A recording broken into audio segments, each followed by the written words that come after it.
Cannon നിയമ പരമ്പരയിലേക്ക് സ്വാഗതം. ഇന്ന് ഞാൻ നിങ്ങളുമായി പങ്കുവയ്ക്കാൻ പോകുന്നത് ശിശു ജ്ഞാനസ്നാനത്തിൽ ജ്ഞാനമാതാപിതാക്കളുടെ കടമകളും യോഗ്യതകളെയും സംബന്ധിച്ചാണ്. ശിശു ജ്ഞാനസ്നാനം എന്നല്ല, എല്ലാ ജ്ഞാനസ്നാനത്തിനും അവിഭാജ്യമായ വ്യക്തികളാണ് ജ്ഞാനമാതാപിതാക്കൾ. പ്രത്യേകിച്ച് ശിശു ജ്ഞാനസ്നാനത്തിൽ മാതാപിതാക്കളോടൊപ്പം വലിയൊരു ഉത്തരവാദിത്വമുള്ള മാതാപിതാക്കളാണ് ജ്ഞാനമാതാപിതാക്കൾ. ബന്ധുക്കളെയും സുഹൃത്തുക്കളെയും പരിചയക്കാരെയൊക്കെ ജ്ഞാനമാതാപിതാക്കളായി നിർത്തുന്ന രീതി പല മാതാപിതാക്കളും തങ്ങളുടെ കുഞ്ഞുങ്ങളുടെ ജ്ഞാനസ്നാന അവസരത്തിൽ അവലംബിക്കാറുണ്ട്.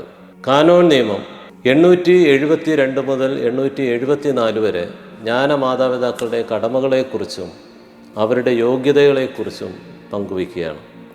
പ്രധാനമായും 3 കടമകളാണ് സഭ നമ്മെ പഠിപ്പിക്കുന്നത്. ഒന്ന്, മാതാപിതാക്കളോടൊപ്പം ശിശുക്കളെ ജ്ഞാനസ്നാനത്തിന് സമർപ്പിക്കുക. 2, ക്രിസ്തുവിന് അനുരൂപമായ ജീവിതം നയിക്കാൻ അവരെ സഹായിക്കുക. 3, ജ്ഞാനസ്നാനത്തിൻ്റെ കടമകൾ നിറവേറ്റാൻ അവരെ സഹായിക്കുക.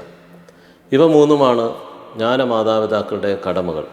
അവരുടെ യോഗ്യതകളായി പറഞ്ഞു വയ്ക്കുന്നത് പ്രധാനമായി 6 കാര്യങ്ങളാണ്. ഒന്നാമതായിട്ട്, ജ്ഞാനമാതാപിതാക്കളുടെ കടമകൾ ഏറ്റെടുക്കാനുള്ള സന്നദ്ധതയും അതിനുള്ള ആഗ്രഹവും ഉണ്ടായിരിക്കുക.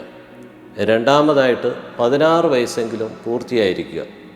മൂന്നാമതായിട്ട്, പ്രാരംഭ കൂദാശകൾ സ്വീകരിച്ച വ്യക്തികളായിരിക്കണം.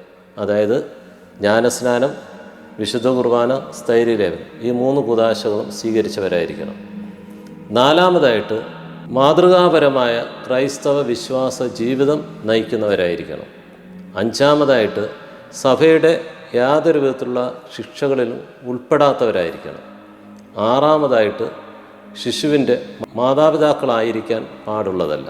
അപ്പോൾ ഈ 6 കാര്യങ്ങളാണ് യോഗ്യതയായിട്ട് സഭ നമ്മെ പഠിപ്പിക്കുന്നത്.